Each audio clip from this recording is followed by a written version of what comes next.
There are small town mornings that are a familiar song, the crowing of roosters from the farm across the hill, the distant sound of a train whistle, and the friendly greetings of neighbors as one walks down Main Street. For me, Zane Reynolds. Each day begins with a sunrise on my porch with a cup of black coffee. Being a sheriff here isn't too stressful, but it doesn't allow me to slack off either. I'm proud that my town is one of the safest in Texas, a place where kids can ride their bikes freely and adults never lock their doors during the day. My family is a model that many people admire. My wife, Shelby, is an elementary school teacher. She's not only beautiful, but also dedicated, always organizing charity events for the school or the community. Our 8-year-old son, Levi, is such a hyperactive brat that I often have to wash away his artwork on my patrol car. Although annoying, I can't stay mad at Levi for long. His sparkling eyes always remind me that, in his eyes, I am a superhero. Evenings at the Reynolds house were usually casual and cozy. We ate dinner together, laughing about the day's events. Shelby would tell stories about the pranks her classmates had done, while Levi would brag about his latest video game achievement or drawing. I, the quietest person in the house, would tell a few funny stories about work or some weird situation I'd had to deal with. Shelby would always laugh, or at least pretend to laugh, to please me. Still, I had a nagging feeling that something was wrong.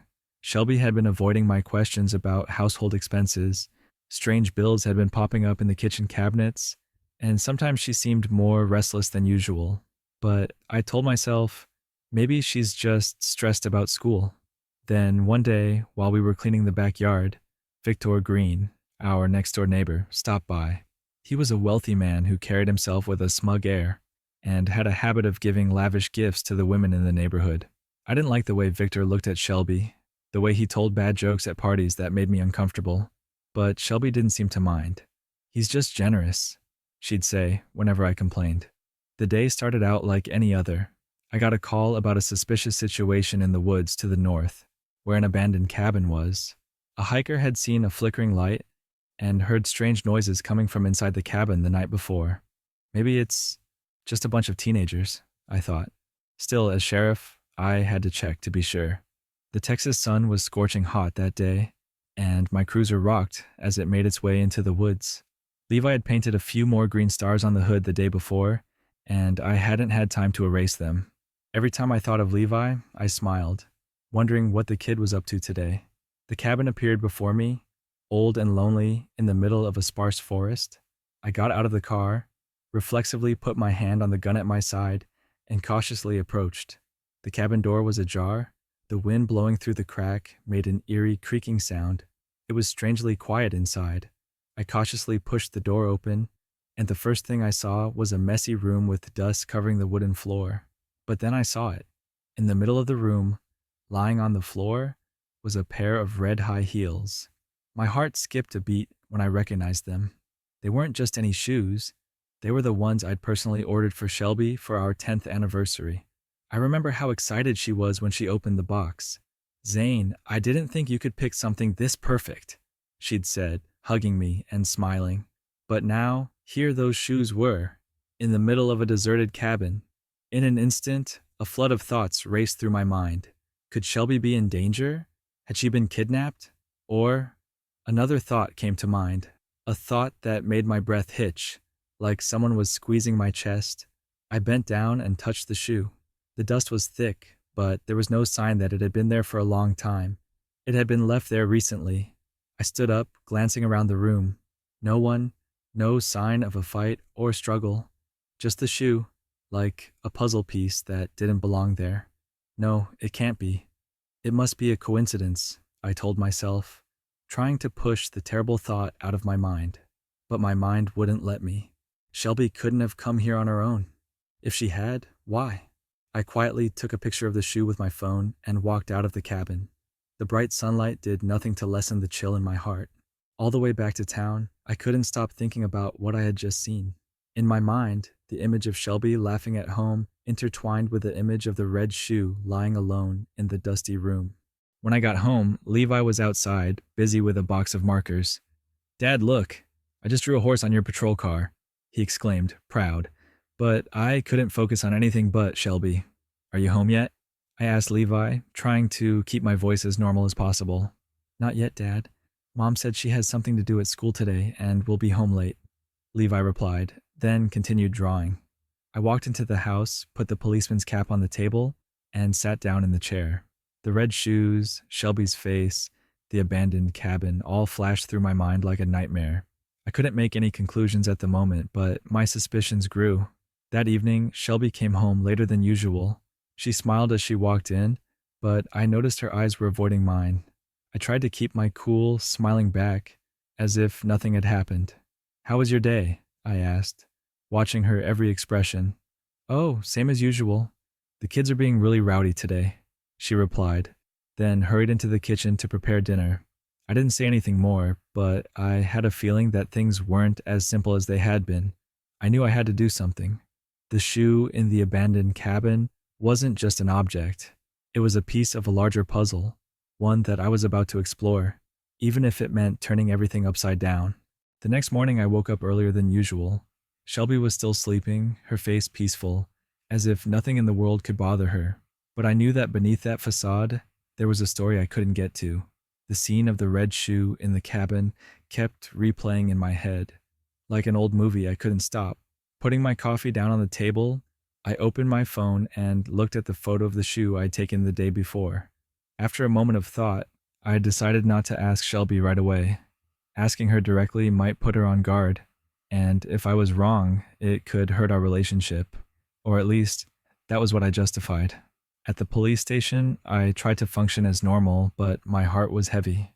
Malcolm, my colleague and best friend, noticed something was wrong immediately. "Zane, you look like you were run over by a truck today. What's wrong?" Malcolm asked, putting his hand on my shoulder. "Just a little family matter," I replied, trying to cover it up. But Malcolm was not one to be fooled. "Family stuff? Shelby? Hey, if you need an excuse to get out of Victor's party tonight, just say so. You know I don't like the guy either," he said, trying to be funny. Victor. The name rang like a reminder. I had tried to forget the image of his smug face, the obvious flirtations he had made with Shelby, the lavish parties he threw to flaunt his wealth. Now, I no longer saw this as a personal annoyance. His name was becoming a piece of the puzzle I needed to decipher. That evening, I sat on the couch in the living room, pretending to read the newspaper while Shelby sat at the dining room table, hunched over her laptop. I watched her, noting her facial expressions. Every time a text message came in, she would jump, quickly check her phone, and then set it face down on the table. "Shelby, you've been busy lately. Is something going on at school?" I asked, trying to keep my voice light. "Oh, just some charity work. I'm organizing a fundraiser for the school library. Victor contributed quite a bit to it," she said, not looking up. Victor. His name appeared again. I gritted my teeth, but kept my composure. "Oh, really? He's a generous man," I replied, trying to hide my anger. After Shelby went to bed, I snuck in and unlocked her phone. I knew it wasn't right, but in my mind, every moral line was pushed aside by a sense of doubt. The inbox was clear, or at least that's what she wanted me to see. But when I opened another messaging app that Shelby didn't use often, things seemed clearer. A series of messages from Victor popped up. "Victor, what a wonderful morning. You're beautiful as always." Shelby, "Thanks, but be careful. Zane is starting to notice." Victor, "Don't worry, I'll handle everything. You just have to do your part." I put the phone down on the table and tried to breathe steadily. Anger was rising inside me like a huge fire. What were they hiding from me? And what was this part of me that Victor was talking about? I didn't sleep that night. The text messages between Shelby and Victor kept playing in my head, like a never-ending movie. I needed to make things clear, not with words, but with actions. The next day, I drove to an electronics store a few miles out of town where no one knew me. As a sheriff, I knew how to gather evidence without being detected. I bought a bunch of hidden cameras and listening devices, small enough that Shelby would never notice they were in the house. That afternoon, while Shelby was at school, I quickly set up a small camera in the living room, one in the kitchen, and one in her office. I wasn't proud of it, but if I wanted to know the truth, I had no choice. That night, when Shelby got home, I kept my demeanor as casual as possible. Levi sat at the kitchen table, eating a sandwich and scribbling with crayons. Shelby looked at me, smiling, but her eyes seemed to avoid me. How was school today? I asked, trying to strike up a casual conversation. Good. The kids are really excited about the fundraiser this week. I've been a little busy getting ready, she replied, her voice even. I nodded, kept silent for a moment, then said, Victor seems very enthusiastic to help. I found him quite friendly with you. She paused, but quickly regained her composure. Yeah, he's a good guy. A little weird sometimes, but he just wants to help. I smiled, but inside there was a storm brewing. A good man? I thought. He's just a rich and shameless guy, and you're hiding something from me. That night, I watched the hidden camera footage. Shelby sat alone in her office, the light from her computer screen reflecting off her face. She was typing something on the keyboard, occasionally pausing to text. I zoomed in on the screen, trying to read the message she was sending. The words that appeared left me paralyzed. Shelby. It's almost over. Zane won't suspect a thing. Victor. Good. Make sure everything gets delivered on time. I don't want any mistakes. Shelby. Got it. Thanks for the earrings. They're much prettier than the ones Zane gave me. I sat frozen. The earrings? The gifts? And what was being delivered on time? My mind was in turmoil, but I knew one thing for sure. Shelby wasn't just having an affair. She was involved in something much more dangerous. The next day, I decided to investigate Victor further. He was the richest man in town, owned a real estate company, and regularly threw lavish parties at his mansion. But behind that facade, I suspected he was not clean. I found Malcolm at the police station. Do you have a minute? I need your help investigating something, I said, trying not to give too much away. What is it? Malcolm asked, his eyes serious. I need to check Victor Green's financial transactions over the past few months. Can you help me find some information? Malcolm raised an eyebrow. Victor? What did he do to catch your eye? I have a feeling he's more than just an annoying neighbor, I replied, avoiding details. Malcolm nodded and began searching. A few hours later, he returned with a stack of documents. You'll want to see these, he said, placing them on the table. The documents revealed that Victor recently transferred a large sum of money to an unknown account under the guise of donating to charitable projects, but the money didn't stop there. It continued to be transferred through multiple other accounts, each holding the money for only a few hours before moving elsewhere. I knew I had a clue. Victor was laundering money, and my wife Shelby might be helping him through the charity projects she ran at the school. I returned home that night, burdened with the weight of the revelation. Shelby sat on the sofa, watching TV with Levi. I looked at her, trying to recapture the image of the woman I'd loved, the devoted mother of my son. But all I saw now was a stranger. I couldn't remember the last time I'd walked into a lavish party, but it certainly wasn't like tonight. Victor Green's mansion was lit by crystal chandeliers, and soft jazz music drifted from the garden. The guests were dressed to the nines, holding glasses of wine and chatting as they ate elaborate meals. They laughed and talked happily, as if there was no darkness hanging over the house. I don't like it here. The air is stifling, not because of the crowd, but because of Victor, the man standing at the center of the party, as if he were the emperor and we were all his subjects. He holds a glass of wine, his familiar smirk on his face as he chats with the guests. Beside him, Shelby stands, wearing a red dress I don't remember seeing before. She's smiling, looking completely at ease, like this is where she belongs. Zane, you're here! Victor's voice rang out, pulling me out of my thoughts. I turned to see him walking toward me, arms outstretched like we were old friends. Victor, I said, trying to keep my voice calm. Welcome to my humble abode. Make yourself comfortable, grab a drink. Where's Shelby? Oh yes, she's over there. He laughed, pointing at Shelby. His eyes met mine deliberately, as if he wanted to confirm something I couldn't quite place. I can handle myself. Thanks, I replied, trying to keep my voice even before stepping past him and into the crowd. My plan for tonight was simple. I needed more evidence. Malcolm had helped me install a hidden camera in my shirt button, enough to record everything I saw. Shelby and Victor might not be able to reveal anything at a party like this, but I was sure that, with patience, I would see what I needed. I walked through the lobby, trying to keep my composure as I looked around. Some of the people at the party were familiar faces, businessmen, small-time politicians, and a few women Victor had given gifts to. They were always cheerful, but I knew each of them was hiding something. While I was quietly observing, I heard a voice from behind. Zane, aren't you drinking anything? What's got you so stressed? I turned and saw Shelby. She was holding a glass of wine, looking at me with questioning eyes. Not nervous at all, I replied, trying to keep a smile. Just not used to places like this. You know. Shelby smirked, but I could see her eyes appraising me. She knew I was uncomfortable, and she probably knew why. Then just relax, she said, before stepping past me to return to Victor. I watched, anger and helplessness swirling inside me. Still, I knew I had to stay calm. This was not the time for confrontation. While trying to observe and find more clues, I accidentally wandered into the area downstairs, where few people passed by. The room here was not like the rest of the simple house, but it was filled with valuable items. I noticed a pile of paintings hanging haphazardly against the wall, next to a small safe.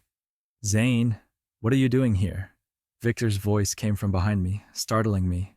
Just looking at art, I defended, trying to keep my cool. Victor laughed, but his eyes sharpened. You've always been an appreciator of art. I smiled back, feeling like I was playing a game of chess where every move was fraught with danger. But then I noticed an envelope sitting carelessly on the small table next to the safe. I couldn't make out the contents, but the words, "Weekend Delivery," made my heart pound. As I left the room downstairs, I could feel Victor's eyes on me. He didn't say anything else, but his half-smile was a reminder that this was no longer a game of disguise. I knew I was getting closer to the truth, but I also knew I was taking more risks than ever. Back in the main lobby, I found a secluded corner to collect myself. Shelby was still standing near Victor, talking to a group of guests. They were laughing and joking freely, and the way she leaned toward him made me notice. Their every move was like a dagger to my heart, but I told myself, not now, more time. Suddenly, Shelby left the group and walked toward me. I tried to keep my face calm, but inside, suspicion and anger were boiling. Zane, are you okay? You don't look like you're enjoying the party, she said, picking up her glass and taking a sip. Of course, I replied, trying to hide my true feelings. I'm just not used to this kind of party. But you seem to fit right in.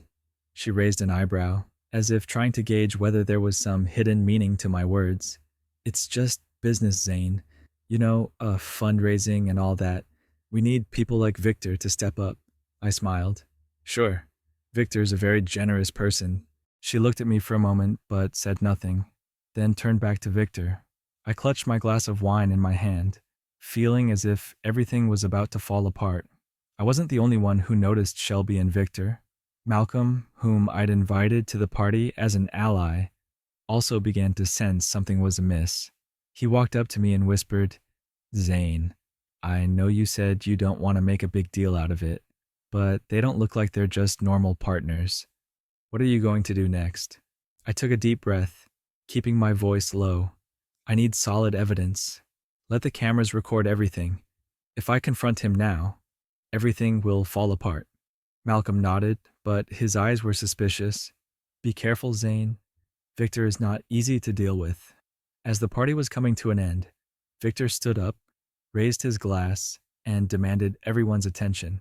Ladies and gentlemen, I want to thank you all for coming here tonight. You are not only great friends, but also indispensable contributors to the development of this community. In particular, I want to thank Shelby Reynolds, who has worked tirelessly on the volunteer projects we do together. Everyone applauded, but it felt like someone had punched me in the face. Victor made a point of saying Shelby's name, as if to assert that he was in control. But then, the unexpected happened. As Victor stepped down from the podium, a waiter accidentally bumped into him, spilling a tray of wine on his shirt. Victor turned around angrily, but the waiter quickly apologized profusely. As Victor bent down to wipe his shirt, I noticed a phone fall out of his pocket. It wasn't the phone I'd seen him use before. I quickly stepped forward, picking up the phone before Victor could take it back. Here, this might be yours, I said, keeping up the fake smile. Victor snatched the phone, his eyes flashing with attention he couldn't hide. Thanks, Zane. I'll be more careful. At that moment, I knew I had part of the key. When the party was over, I motioned for Malcolm to join me in the car. I need you to do something, I said once we were safely in the patrol car. What do you want me to do? Malcolm asked. I need you to trace the calls from Victor's phone. Something's not right. I don't think that phone is just for normal communication. Malcolm nodded. I'll do my best. But, Zane, you need to make sure you know what you're doing. This isn't just a family matter anymore. If Victor is really involved in money laundering or some other crime, you're treading on dangerous ground. I looked out the window, the Texas streetlights streaking past in pale streaks. I know, I said, my voice firm. And I didn't stop. The next morning, I woke up with a clear plan. The pieces were starting to fall into place, and now it was time for me to act. I couldn't just watch and wait if I wanted to end this game. I had to be proactive. I drove to the police station, where Malcolm was waiting with the report he had prepared after tracking Victor's phone. The lines of data on the computer screen made me feel like a cold hand was squeezing my chest. Victor made a long call last night, right after the party ended, Malcolm said, pointing to the screen. The phone number is registered to an address on the southern border. It's a large warehouse, and based on the transaction history, it's linked to the shipments Victor declared as charity. But there's something strange. There's no record of the goods ever reaching any charities. I nodded, trying to piece the pieces together in my head. What about Shelby? I asked, my voice hoarse. There was no direct call between the two of them, but she did get a text from Victor in the middle of the night. Malcolm replied. He read the message aloud. Get ready. We need it done by the end of the week. Anger boiled inside me, but I tried to keep my cool. I need more time to confirm everything, I said. But if Victor is using Shelby to launder money or smuggle, I won't let him off. That afternoon, I drove home. Shelby was in the kitchen, preparing dinner. I stood in the doorway, watching her. The light from the window shone on her golden hair, but it did nothing to calm the storm inside me. Are you busy this weekend? I asked, breaking the silence. Shelby turned, surprised. Oh, yeah. I have to get to school to finish my fundraising, she said, avoiding my eyes. Good. I have some work to do too, I said, my voice flat. She smiled wryly, then continued preparing dinner. I knew she was lying, and she knew I was suspicious, but neither of us mentioned it, as if we were both waiting for the moment when it would all come out. That night, I prepared a detailed plan. I knew Victor and Shelby would be coming to the cabin he used to run his underground business from that weekend. This would be my chance to gather enough evidence to force him to show up. I contacted Malcolm and my trusted colleagues in the department, telling them to be ready for an ambush. We won't act until we have clear evidence, I instructed. I want to make sure none of us are in danger. Malcolm looked at me, his eyes serious. Zane, are you sure? You're putting your career, maybe your life, on the line. I am sure, I replied without hesitation. Besides, I am not doing this just for myself. I am doing this for my son, for the people of this town. 2 days later, the weekend arrived. I left a note for Levi on the kitchen table, telling him to eat the pizza in the fridge and go to bed early if I didn't make it home for dinner. Looking at my handwriting on the paper, I felt a surge of sadness, but I didn't let it stop me. I arrived at the cabin before Victor and Shelby, carrying the recording equipment and cameras. I hid them in hidden corners of the room, making sure everything was under control. Not long after, the sound of an engine came from outside. Victor entered the cabin first, his eyes scanning the room like a predator inspecting its territory. Shelby followed close behind, her hands clutching her bag, her nervousness evident. I had hidden in the shadows, behind a storage door in the corner of the room, where I could observe and record every move without being detected. Shelby placed her bag on the old wooden table. She opened it and took out a thick envelope. Victor stood next to her, reaching for the envelope, a smug smile on his lips. You did well, Victor said, his tone patronizing. I knew I could trust you. Shelby didn't answer right away. She took a step back, her eyes averted. Victor, this has to stop. I can't go on. Zane's suspicious, and I don't want to lose my family. Victor laughed, a dry laugh that echoed in the small space. Family? Shelby, be honest. You lost your family a long time ago. Zane never understood you like I did. Don't be foolish enough to think you can go back to being the perfect wife. Shelby clenched her fists, her voice shaking. You don't understand. Zane isn't stupid. If he finds out about this, everything will fall apart. Victor shrugged, looking nonchalant. If you keep your mouth shut and stick to the plan, Zane won't know anything. We only have one last shipment left. After that, everything will be fine. I stood in the darkness, listening to every word. Each word Victor spoke was like a knife stabbing at my heart, but I knew I had to wait. I needed him to confess everything from the money laundering, the shady shipments, to how he had exploited Shelby. Only when I had enough evidence could I bring him to justice. Victor pulled out his phone, dialed a number, and started talking. Everything's ready. We'll ship tomorrow night. Make sure no one gets in the way. He paused, listening to the other end of the line, then added, and don't forget, if there's any problem, I want the person in charge to deal with it immediately. This can't be left out. I clenched my hands into fists, trying to stay calm. The little camera in my shirt button was recording the entire conversation, word for word. When Victor ended the call, I knew it was time to act. I stepped out of the shadows, gun raised, my voice echoing in the quiet room. Victor, the game is up. Both Victor and Shelby turned, eyes wide with surprise. Victor stiffened, but quickly regained his usual smug expression. Zane, what are you doing here? He said, his voice light as if we were talking in a coffee shop. Stop acting, Victor, I said, walking slowly toward him. I recorded everything, from the shipments, to the money laundered, to how you used my wife to hide your crimes. Shelby looked at me, her face pale. Zane, it's not what you think, she stammered, but I didn't let her continue. Shut up, Shelby, I said, my voice tight.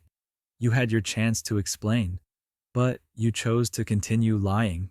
Victor laughed out loud, trying to downplay the seriousness of the situation. Zane, I don't know what you're talking about. You have no proof. You're just making baseless accusations. I smiled, pulled my phone from my pocket, and held it up. Really? Then how do you explain this recording? I pressed play, and Victor's voice echoed through the silence, confessing his crimes. His smile disappeared. He stepped back, trying to find a way to escape. Don't do anything stupid, Victor, I said. The gun still pointed at him. I don't want this to get worse. But Victor didn't listen. He lunged at me, trying to grab the gun. We struggled in the cramped space, loud bangs as chairs and tables were knocked over. Shelby screamed, backing into the corner of the room. Stop! Both of you, stop! Finally, using the skills I'd learned in the army, I spun around and slammed Victor to the floor. He lay motionless, panting, his face smeared with dust. I pulled handcuffs from my pocket and tied his hands tightly. Victor Green, you are under arrest for money laundering, smuggling, and abuse of power to conceal crime. You have the right to remain silent. Anything you say can be used against you in a court of law. When I pulled Victor out of the cab, Malcolm's police car was waiting outside. Malcolm stepped forward, looking at me with a serious look. Zane, are you okay? He asked. Fine, I replied, my voice hoarse with exhaustion. Shelby stepped out of the cabin, her eyes frantic. Zane, I'm sorry. I didn't know it would get this far. I just wanted to help the school. I looked at her, but said nothing. Her apology no longer meant anything. Victor Green was taken away in silence, handcuffs clasped around his wrists as a symbol of justice at last. Malcolm led him to the car, while I stood in front of the cab, looking at Shelby. She was still standing there, her eyes troubled, her shoulders shaking in the fading sunlight. Zane, she said, her voice breaking. I didn't know it would turn out like this. I just wanted to do the right thing for the school, for the community. But Victor, he used me. I looked at her, feeling like I was looking at a complete stranger. The years of love, the beautiful memories were now just broken pieces. I wanted to be angry, wanted to scream, but all I felt was emptiness. Shelby, you had a choice, I said, my voice colder than I expected. You chose to lie. You chose to collude with him, and you chose to betray our family. She burst into tears, but I didn't stay to comfort her. I turned and walked away, leaving her standing in the debris of her own mistake. A few weeks later, Victor was charged with money laundering, smuggling, and other crimes. He couldn't deny the evidence Malcolm and I had gathered. The trial became the talk of the town, and people began to see the true colors of the man who had once been their biggest benefactor. Victor was sentenced to a lengthy prison term, and his assets were seized to pay restitution to the organizations he had defrauded. Shelby, though she didn't face jail time, lost everything. She was ostracized from the community, lost her job at the school, and was in the papers as an accomplice. I no longer resented her, but I couldn't forget. Our marriage ended in a quick divorce, and I got custody of Levi. Levi was the only reason I didn't collapse during those stormy days. He somehow managed to keep his innocence. He didn't understand everything that had happened, but he knew that his mother would not be home anymore. One evening, as I sat on the sofa, Levi sat next to me, staring intently at the picture he had just drawn. "Dad, is Mom coming back?" the boy asked, his voice soft. I paused, taking a deep breath. "Mom won't be here anymore, Levi, but Dad will always be here with you. We'll be okay." Levi nodded, as if he understood more than I thought. "I just don't want you to be sad," he said, placing his small hand on mine. I smiled, hugging Levi tightly. "You don't have to worry about me. I'll be fine, and so will we." Life after the storm settled down. I continued my work at the police department, but with a larger goal of not only protecting the town from common criminals, but also those who took advantage of the community's trust for evil. Malcolm and I launched a new campaign to investigate the local charities and fundraisers, making sure no one would take advantage of them like Victor had. Shelby left town, carrying with her sad memories and regrets. She sent me one last letter in which she apologized and asked for my forgiveness. I read it once, then put it in a drawer where I knew I would never open it again. As time passed, the wounds in my heart gradually healed. I learned to smile again, learned to appreciate the simple things in life, peaceful mornings on the porch, Levi's jokes, and the affection from true friends around me. One evening, while Levi slept, I stood in front of the old patrol car, looking at the funny drawings he had left on the hood. The green stars and the awkward horse didn't fit the serious look of the car, but I didn't want to erase them. They reminded me that even though things may change, there are still things worth holding on to: love, integrity, and faith in the future. From my story, I learned that honesty and trust are the foundation of every relationship. Once they are broken, they are very difficult to rebuild. But at the same time, I also learned that in every pain, there's always an opportunity to grow, to start over. Life is never easy, but with the people we love by our side, any hardship can be overcome. I'm not sure what awaits me ahead, but I know that with Levi, I have it all. The story ends with a new beginning where I am not only a father, a sheriff, but also a man who learns to let go and move on. If you have ever experienced a similar story where trust was betrayed, when pieces of life seem to fall apart and you face deep pain, remember that you are not alone. Be bold and share your story, whether it's with a close friend, a support group, or even writing it down for yourself. Your experiences can be a source of strength and comfort for others who are also struggling to find their way in the darkness. Sharing not only helps you release the burden in your heart, but also helps you find empathy and connect with people who understand and appreciate the journey you have gone through. Through these experiences, we not only learn to heal, but also regain our self-worth, faith, and the ability to stand up from where we fell. Remember, even in your darkest moments, there is always light ahead. You are stronger than you think, and your story can be a guiding light for yourself and others.